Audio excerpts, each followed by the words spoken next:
उत्तर प्रदेश की पूर्व मुख्यमंत्री बहन कुमारी मायावती जी के ऊपर समय समय पर अटैक होते रहते हैं, मतलब गलत भाषा का प्रयोग किया जाता है। इस बार बीजेपी के एक नेता ने बहन जी को निशाना बनाया है, चारों तरफ उसकी आलोचना हो रही है। ये बहन जी को इतना हल्का क्यों समझते हैं? क्या कहना चाहोगे पूरे मामले को लेकर? जिसने भी बहन जी को लेकर अभद्र टिप्पणी की है, हमारे भाई चंद्रशेखर ने कहा है कि जूते से पीटना चाहिए।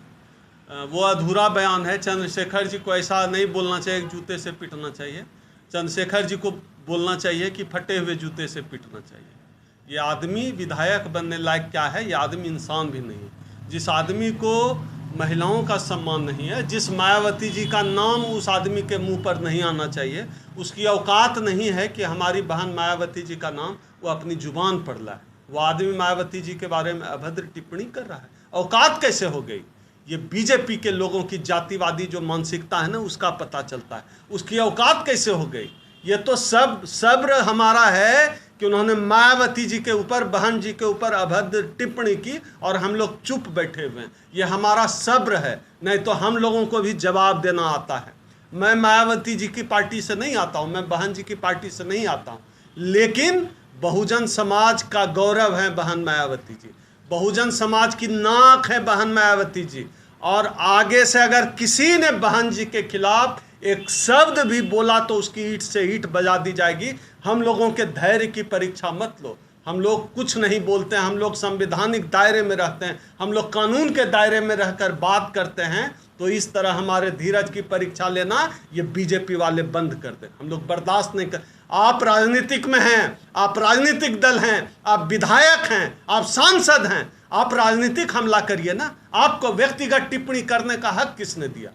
आपके जुबान पर बहन मायावती जी का नाम आ कैसे गया? आप तो उसके सामने नाखून भर नहीं है। जो भी लोग, मैं कहता हूं जो भी व्यक्ति बहन मायावती जी के खिलाफ बोलता है, बहन मायावती जी को गाली देता है, बहन मायावती जी को आलोचना करता है, राजनीतिक आलोचना नहीं, व्यक्तिगत आलोचना जो करता है, मैं कहता हूं तुम्हारी औकात बहन मायावती जी के सामने नाखून की भी नहीं है, बाल की भी नहीं है। बहन मायावती जी को चले हैं गाली देने, आलोचना करने। बहन मायावती जी बनने के लिए कुर्बानी करनी पड़ती है, त्याग करना पड़ता है। मान्यवर कांसीराम की पूरी विरासत है। जब हम लोग गुजरते हैं ना नोएडा से, लखनऊ से, जब पार्क से गुजरते हैं ना, हम लोगों का सीना फूल के इतना हो जाता है। उनका खून खोलता है दूसरे लोगों का खून खोलता है। इसीलिए तो इनको दिक्कत है, इसीलिए तो ये हमेशा कहेंगे पार्क के अलावा क्या बना है। अरे भैया, पार्क जो बनाया है ना, देखो क्या पार्क बनाया है। तुम्हारा बनाया हुआ 4 दिन का पुल, ये शिवाजी की मूर्ति बनाई थी वो ढह गया, पुल ढह गया, बिल्डिंग ढह जा रहा है, वो महाकाल गए, ओवर ब्रिज गया, सब कुछ ढह रहा है। और देखो क्या मूर्ति बनी है। सब डूब जाएंगे, सब फैल जाएंगे, बाबा साहब बचेंगे, बाबा साहब के विचार बचेंगे। और जो कोई भी कहता है ना कि पार्क बनाने के अलावे क्या किए, कभी अगर दलित हो, पिछड़े हो, आदिवासी हो, बहुजन हो, उस पार्क से होकर गुजरना, सीना फूल जाएगा। बहन जी इस समाज की गौरव है। आपके चैनल के माध्यम से जो भी व्यक्ति बहन जी की आलोचना करता है, जिस भाजपा विधायक ने बहन जी को अपमानित करने का काम किया, उसको चेता देना चाहता हूं, औकात में रहो, नहीं तो छठी का दूध याद दिला दिया जाएगा अगर एक महिला का अपमान करोगे, अगर बहन जी का अपमान करोगे। आयरन लेडी का खिताब मिला है बहन जी को, 4 बार मुख्यमंत्री रही हैं, सबसे बड़ी नेता हैं दलितों के देश में। वो उनको इतना हल्का ले लेते हैं लोग बाग, कुछ भी बोलते चले जाते हैं लोग बाग। देखिए क्या है हमारे आप, अगर हम ऐसा नहीं है कि बहन मायावती जी आलोचनाओं से पढ़े, आलोचना होगी, राजनीतिक आलोचना होगी, लेकिन आप टिप्पणी, गलत टिप्पणी नहीं कर सकते हैं, व्यक्तिगत टिप्पणी नहीं कर सकती हैं। अगर हमको आरक्षण की लड़ाई में उनकी जरूरत पड़ी तो मायावती अभी खड़ी हुई ना, जब सुप्रीम कोर्ट का वर्डिक्ट आया, तो हमें जब बहन मायावती की जरूरत पड़ी तो बहन मायावती जी हमारे साथ आकर खड़ी हो गई। हमें उनकी जब जरूरत पड़ी तो वो आकर खड़ी हो गई। ठीक है, बीजेपी में बहुत बड़ी फहरिस्त है ऐसे नेताओं की, चाहे पाठक हों, चाहे वो मुस्लिम नेता हैं केआर के, वो भी बोल गए थे अभी 1 महीने 2 महीने पहले बहन जी के लिए इस तरह की बातें। देखिए, भारतीय जनता पार्टी अपने मूल चरित्र में मनुस्मृति को मानने वाली पार्टी है। भारतीय जनता पार्टी अपने मूल चरित्र में, अपने व्यवहार में, अपने आचार व्यवहार संस्कार में दलित विरोधी है। भारतीय जनता पार्टी को जब बर्दाश्त नहीं होता है, भारतीय जनता पार्टी को कोई दलित अच्छा कपड़ा पहन ले, कोई दलित अच्छा खाना खा ले, जब भारतीय जनता पार्टी इतना बर्दाश्त नहीं कर पाती है कि कोई दलित मोटरसाइकिल से चले, कार से चले, मूछ रख ले, घोड़ी पे चढ़ के धूमधाम से शादी करने जाए, भारतीय जनता पार्टी को जब इतना बर्दाश्त नहीं होता है, तो सोचिए एक दलित महिला, उसमें भी मुख्यमंत्री बनी हुई, कैसे बर्दाश्त हो जाएगा। इनकी कल्पनाओं का दलित तो फटे हाल है, नंग धड़ंग है, भिखमंगा टाइप है, खाने को खाना नसीब नहीं है। और आप मायावती के वीडियो देखिए किस तरह से शान से चलती हैं, और तब जो है इन मनुवादियों के सीने पर सांप लौटने लगता है। आपने देखा है जब मायावती विधानसभा और संसद भवन में घुसती है तो वो जो वीडियो वायरल होते हैं, वो है मायावती, वो दलितों का मान है मायावती, हम सबों का सम्मान है, हम सब मायावती के लिए मायावती जी से आगे खड़े हैं। लेकिन ये जो बीजेपी के लोग हैं, ये तो दलितों घर में खाना खाते हैं। अभी देखिए, खुद पैर धोए थे। अभी चुनाव आ गया है, आगे आगे देखिए होता है क्या। अभी असली तमाशा अब शुरू होगा। हरियाणा है, उत्तर प्रदेश में उपचुनाव है, बिहार में चुनाव है, झारखंड में चुनाव है, जम्मू कश्मीर में दलित मूवमेंट उस तरह से नहीं है, हिंदी बेल्ट में जिस तरह से। अब असली खेल शुरू होगा। अब अमित शाह जी दलित के घर खाना खाएंगे, अब नरेंद्र मोदी जी जो है दलितों का पैर धोएंगे, अब योगी जी जो है किसी चमार का जो है पैर धो के चाटेंगे, चूसेंगे, पिएंगे। अब चुनाव आ गया है भैया, अब दलितों का इनको वोट चाहिए। अब देखिए क्या क्या ये करते हैं। लेकिन बीजेपी के लोगों को दलितों के वोट चाहिए, दलित वोट चाहिए, दलित नेता कोई पसंद नहीं है इनको। दलित नेता नहीं, दलित ही नहीं चाहिए। बीजेपी के नेता को वैसा दलित ही नहीं चाहिए जिसके मुंह में जुबान हो। बीजेपी को ऐसा दलित ही नहीं चाहिए जिसके शरीर पर अच्छा कपड़ा हो। बीजेपी को ऐसा दलित ही नहीं चाहिए। हमारे साथी जयवीर जी देखिए, चकाचक वाइट शर्ट पहने हुए रेमंड का, ये कमीज कम से कम 5,000 का होगा। ऐसा दलित चाहिए ही नहीं बीजेपी को। बीजेपी को चाहिए पत्ता लपेटा हुआ, नंग धड़ंग, भूखा नंगा, अल्मुनियम का कटोरा लेके नमक भात खा रहा हो, पोंता भात खा रहा हो। ऐसा उनकी कल्पनाओं का दलित, ऐसा कल्पनाओं का दलित है जो किताबों में पढ़े, जैसा फिल्माया गया, ऐसा दलित चाहिए। चकाचक दलित नहीं चाहिए। हवाई जहाज पे के सीट पे बैठा हुआ दलित नहीं चाहिए। 4 पहिया पे चढ़ा हुआ दलित नहीं चाहिए। मोटरसाइकिल बुलेट पे सीना तान कर नीला गमछा बांधा हुआ दलित नहीं चाहिए। उनको फटीचर दलित चाहिए, गरीब दलित चाहिए। सोफा पे पैर चढ़ा के रहेंगे तो कैसे बर्दाश्त होगा इन मनुवादियों को, भाजपाइयों को। इनको चाहिए ही नहीं। आप चुपचाप जाके शादी करिए। आप घोड़ी पे चढ़ के शान शौकत से शादी करने वाला दलित उनको नहीं चाहिए। तभी तो जयपुर में एक दलित IPS शादी करने जा रहा था, उसको जो है शादी करने नहीं दिया जाने लगा तो वो पुलिस प्रोटेक्शन में गए। दलित मूंछ भी रखे थे, इनको बर्दाश्त नहीं है। भाजपाई इसी माइंडसेट के लोग हैं। लेकिन सर, ये कैसा हिंदू राष्ट्र है, ये कैसा राम राज्य है जिसमें दलित नेता को गाली दी जाती है, एक दलित सरपंच को कुर्सी नहीं दी जाती। ये कब तक सहन करेंगे दलित? आखिर 21वीं शताब्दी चल रही है।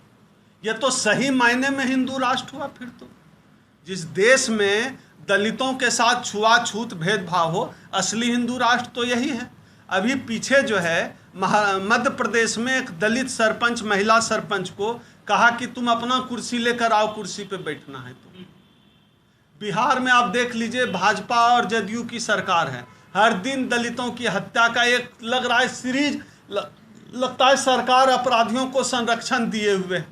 इस तरह से एक दलितों की हत्या का सीरीज चल रहा है, दलितों के उत्पीड़न का एक सीरीज चलाया हुआ है। और बीजेपी शासित, खास तौर पे आप देखिए पूरे देश में दलित उत्पीड़न पे नंबर 1 कौन? उत्तर प्रदेश। वहाँ शासन किसका? बीजेपी का। और उसको पीछा उसका कौन कर रहा है? मध्य प्रदेश। मध्य प्रदेश में दलित उत्पीड़न में, और वहाँ शासन किसका? बीजेपी का। असल में क्या है कि जितने दलितों के शोषक हैं, दलितों का जो उत्पीड़न करने वाली जो जातियां हैं, भारतीय जनता पार्टी जब सत्ता में है तो दलितों की जो उत्पीड़क जातियां हैं, जो दलितों के खिलाफ हैं, उनको लगता है कि उनके लोग आज सत्ता में बैठे हुए हैं, उनके लोग शासन में बैठे हुए हैं। अगर उन्होंने दलित, आज तो सुप्रीम कोर्ट भी अब तो उनके साथ है। सुप्रीम कोर्ट जिनके साथ हो, जिनके साथ सरकार हो, जिनके साथ सत्ता हो, जिनके साथ सीबीआई हो, जिनके साथ प्रशासन हो, तो मनुवादियों का मनोबल क्यों नहीं बढ़ेगा? लेकिन सर, जो उत्तर प्रदेश के मुख्यमंत्री हैं योगी आदित्यनाथ, उन्होंने कहा है कि एक हो जाइए सारे हिंदू, यदि हिंदू बटेंगे तो कटेंगे। उनका ये बयान बहुत वायरल हो रहा है। जब मुस्लिम मुस्लिम लड़ाई हो तो सारे दलित हिंदू बन जाते हैं। नहीं, वही बात मैं कह रहा हूँ, हिंदू बटेंगे। हिंदू कौन?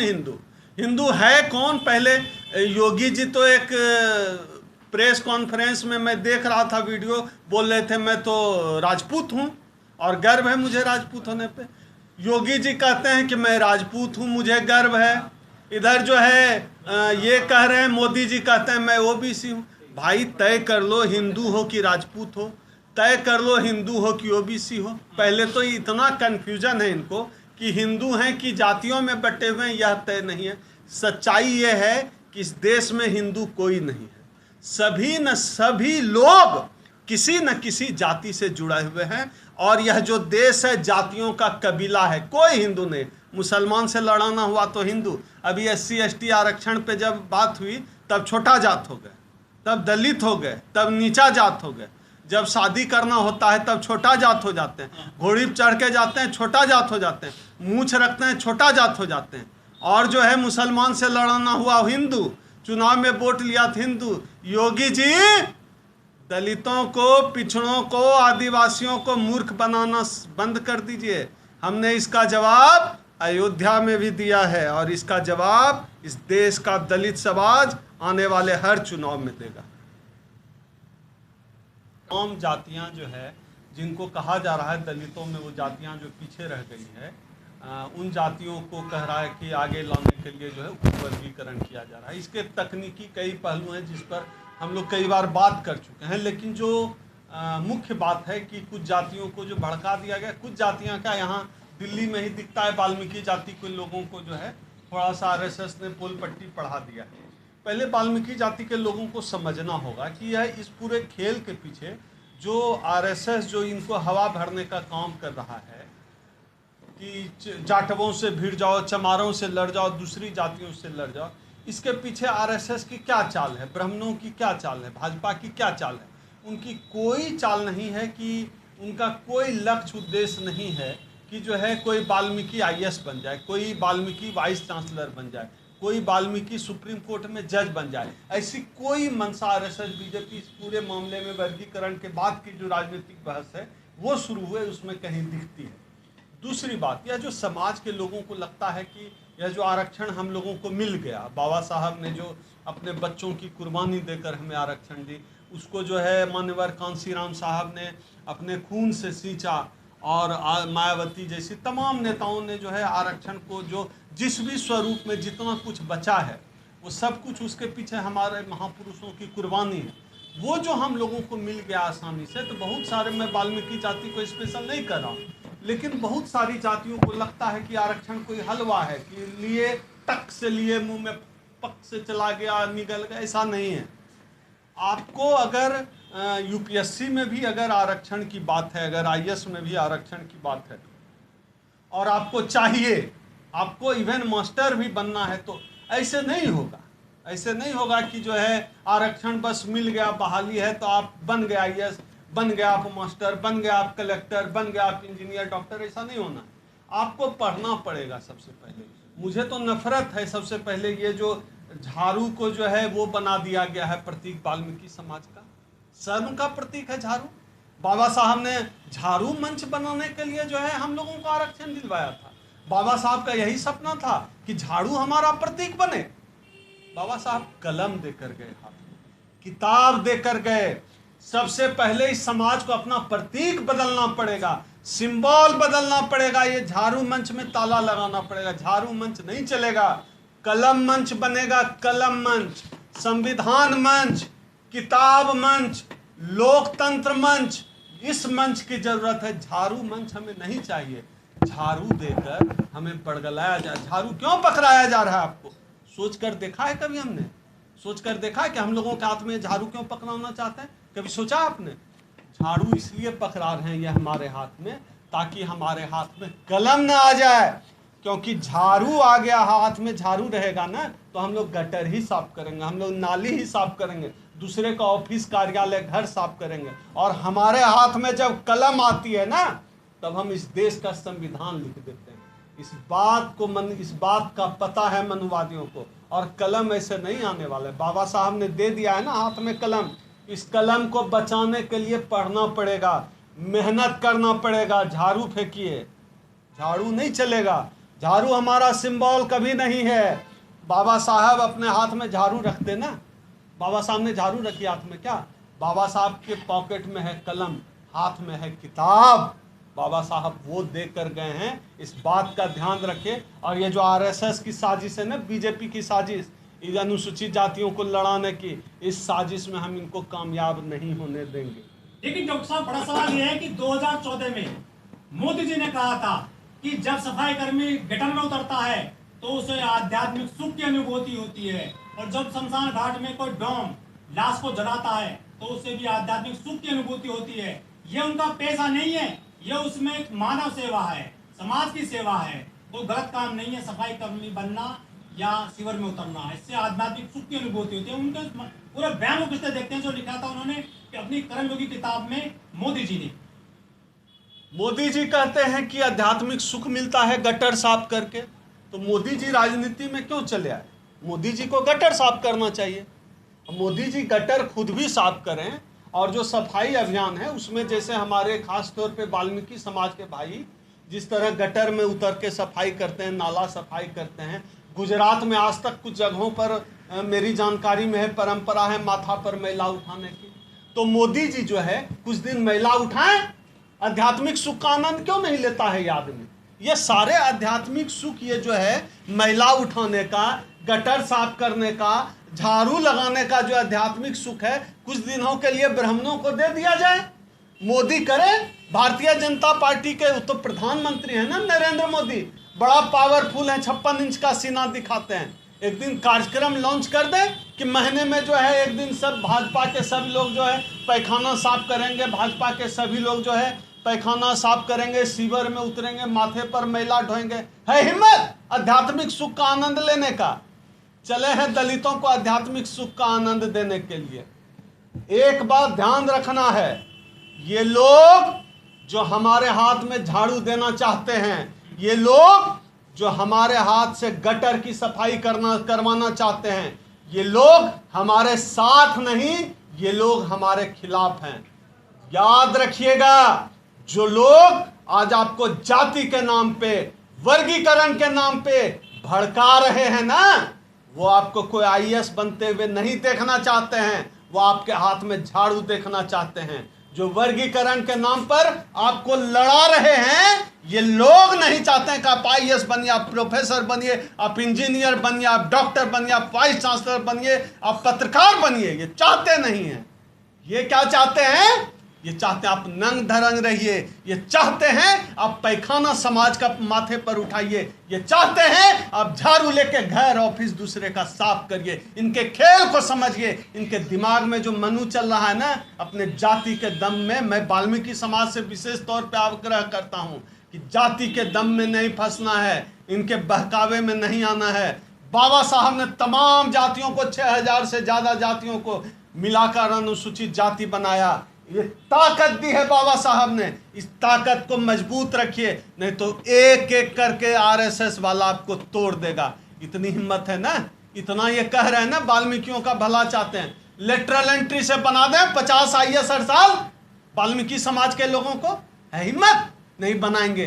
वाइस चांसलर बनाए, स्पेशल बहाली लेकर आए, सरकार को तो ताकत है, कैबिनेट से डिसीजन लेकर बनाए कि 100 डॉक्टर जो है वाल्मीकि समाज से होगा।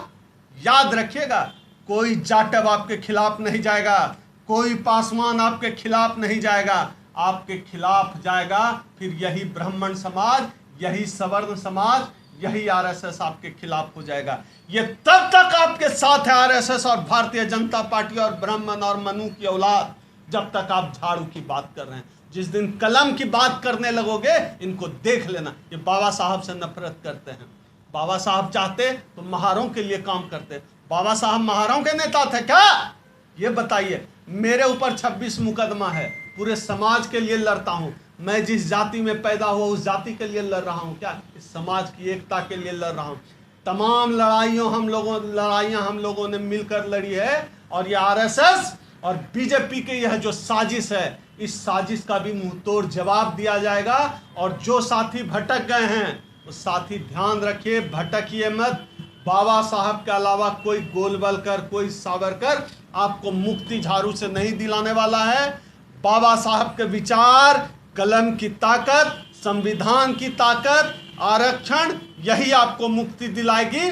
जितनी ऊर्जा आप आज आपस में लड़ने में लगा रहे हैं, उतनी ऊर्जा पढ़ने में लगाइए। अपने बच्चों को यूनिवर्सिटी भेजिए, लैपटॉप खरीद के दीजिए, विदेश में भेजिए पढ़ने के लिए, अधिकारी बनाने की तैयारी करिए। उससे कुछ हासिल होगा। इस झाड़ू से और आपस की लड़ाई से कुछ नहीं मिलना है। लोग कह रहे हैं कि वाल्मीकि समाज, सफाई कर्मी समाज आज भी केवल झाड़ू की लड़ाई, झाड़ू की नौकरी के लिए लड़ रहा है, पक्के होने के लिए लड़ रहा है। वो इस पेशे से बाहर क्यों नहीं आना चाहता है? लोग कह रहे हैं कि मोदी सरकार ने अपने लोगों को तो सचिवालय बांट दिए और देश में शौचालय बांट दिए। आखिर वाल्मीकि पक्के क्यों नहीं किए बड़े बड़े नगर पालिका में, नगर निगम में? ये तो आज भी ठेके पे काम कर रहे हैं। नहीं, अगर पक्का भी हो सकता है कर दे, क्यों नहीं करेगा? ये तो चाहते ही हैं कि हम झाड़ू लेके घूमें। यही बात तो मैं 10 मिनट से समझा रहा हूँ। ये तो चाहते ही हैं। मनुवादी मानसिकता के लोग कभी नहीं चाहेंगे कि आप अधिकारी बने। मनुवादी मानसिकता के लोग कभी नहीं चाहेंगे कि आपके हाथ से झाड़ू छूटे, चाहे इसके लिए जो भी करना पड़े, चाहे वो संसद का सहारा लें या सुप्रीम कोर्ट का सहारा लें। आपके हाथ में झाड़ू टिका रहे, कोई उसके लिए काम कर रहा है। और आपके हाथ से कलम आ जाए आपके हाथ में, इसके लिए भाई चंद्रशेखर आजाद जैसा कोई आदमी काम कर रहा है। कोई ओम सुधा आपके लिए लड़ रहा है कि आपके हाथ से कलम आ जाए, आपके हाथ में झाड़ू छूट जाए। तय वाल्मीकि समाज को करना पड़ेगा कि आपको झाड़ू चाहिए, आपको झाड़ू चाहिए या आपको कलम चाहिए। लोग सवाल उठा रहे हैं कि भारत सरकार ने मंगल पर जो चंद्रयान पहुंचा दिया, लेकिन सीवर में मशीन क्यों नहीं पहुंची सफाई करने वाली? ये वाल्मीकि मना कर रहे हैं, सफाई कर्मी मना कर रहे हैं कि उनकी नौकरी खत्म हो जाएगी। क्या सरकार चाहती नहीं है कि सफाई कर्मियों के लिए मशीन आ जाए सीवर साफ करने वाली? उसमें दम घुटके तो मचाते हैं कई सफाई कर्मी हर साल। मेरे पास जो आंकड़ा आया था, 40,000 तक आदमी मरे हैं एक साल में, सीवर की सफाई में, नाले की सफाई में।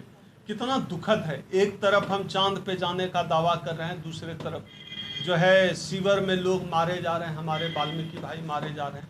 अब इसी वाल्मीकि समाज के लोगों को, इन्हीं लोगों को इस सरकार से पूछना चाहिए, जो आज आप वर्गीकरण के सवाल पर इनको हवा देने पर तुली हुई है, इनको पूछना चाहिए कि सीवर की सफाई के लिए मशीन क्यों नहीं लगाते। ये तो सत्ता में है, ये तो सरकार में है, ये तो कुछ भी करा सकते हैं। ये चंद्रयान भेज सकते हैं, मून रोवर भेज सकते हैं, नाले सफाई की मशीन नहीं ला सकते।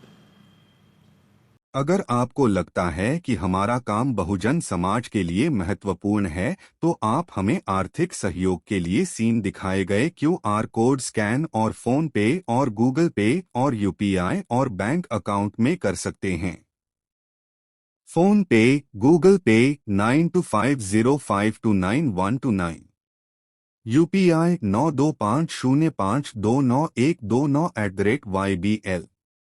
Bank account state bank of India AC 1042994628, IFSC code SBIN 00066563। आपका छोटा से छोटा सहयोग समाज और हमें और मजबूत करेगा, जिससे हमें बहुजन पत्रकारिता में और निष्पक्ष बनाने में मजबूत करेगा। जय भीम, जय भारत।